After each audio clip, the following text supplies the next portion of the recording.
Pada tugas agenda 2 hari pertama, kami diminta untuk mencari role model dan menampilkan profil seorang tokoh yang menurut kelompok kami memiliki kemampuan dan reputasi yang baik dalam mengaktualisasikan nilai-nilai berakhlak. Kami berdiskusi dan mempresentasikan tokoh yang kami bawa sebagai role model dalam menerapkan nilai-nilai berakhlak, yang kemudian kami sepakati untuk dipilih sebagai role model pada kelompok kami dan menampilkan video profilnya. Berikut cuplikan singkat dari kegiatan. Sepanjang karir beliau berhasil menunjukkan nilai-nilai integritas yang mumpuni, dan ini sangat sesuai dengan nilai berakhlak, yaitu akuntabel. Dan juga sikap beliau yang bersahaja dan merakyat, di mana terjun langsung melihat polisi bertindak di lapangan, itu juga sangat mencerminkan sekali nilai-nilai berorientasi pelayanan ya. Dan terakhir, nilai beliau itu sangat menunjukkan nilai loyalitas, karena beliau perwujudan nilai-nilai dalam Pancasila, dalam Undang-Undang Dasar, dan juga hukum yang sudah kita sepakati bersama sebagai warga negara. Itu untuk opening remarks buat Pak Ugeng. Terima kasih.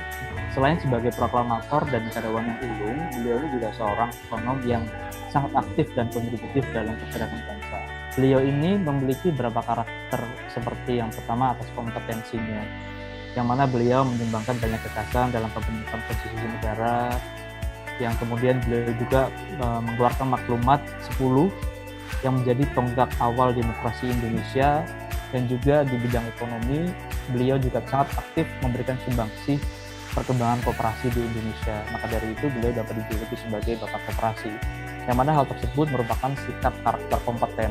Dan dia juga seorang yang sangat adaptif, di mana dia juga terus menciptakan inovasi-inovasi baru seperti perusahaan-perusahaan yang didirikannya, mulai dari Tesla, SpaceX, Neuralink, dan The Boring Company. Itu juga mengembangkan sifatnya yang kolaboratif, di mana dia tidak hanya fokus terhadap satu lini bisnis dan satu disiplin ilmu.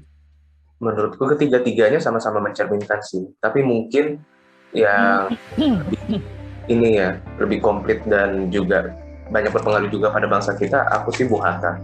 Melihat dari kontribusinya, Bung Hatta salah satu yang terbesar lah, karena dia adalah tokoh kemerdekaan Indonesia juga. Juga setuju untuk pemilihan Bung Hatta dari berbagai aspek kontribusinya kepada sikap berakhlak.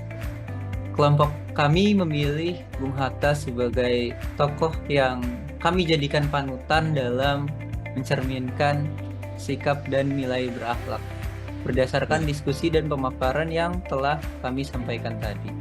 Menambahi apa yang disampaikan Mas Akbar, satu hal sih tentang Bung Hatta. Dia itu orang yang melampaui zamannya. Bayangkan dengan intelijensinya, dia tahu bagaimana negara itu harus dibentuk, ide-idenya, dan itu semua, dia banyak melupakan pikiran tersebut. Mungkin yang bisa masuk ke kita adalah poin adaptif ya, di mana dalam beradaptasi, ASN juga dapat melihat apa sih yang terjadi ke depan, sehingga dia dapat lebih mempersiapkan itu. Itu kan mewujudkan poin adaptif tadi. Itu sih menurutku kalau terkait Bung Hatta. Beliau juga memiliki karakter kolaboratif yang juga merupakan satu aspek berakhlak, yaitu tercermin dari berbagai konferensi yang beliau ikuti. Itu pada saat perjanjian konferensi meja bundar ya, yang sangat menjadi tolak ukur pengakuan kedaulatan bangsa Indonesia dan kemampuan kita sebagai seorang bangsa yang mampu berdiri dan mandiri. Ya, saya sangat setuju dengan pernyataan Mas Akbar juga Mas Fahrel.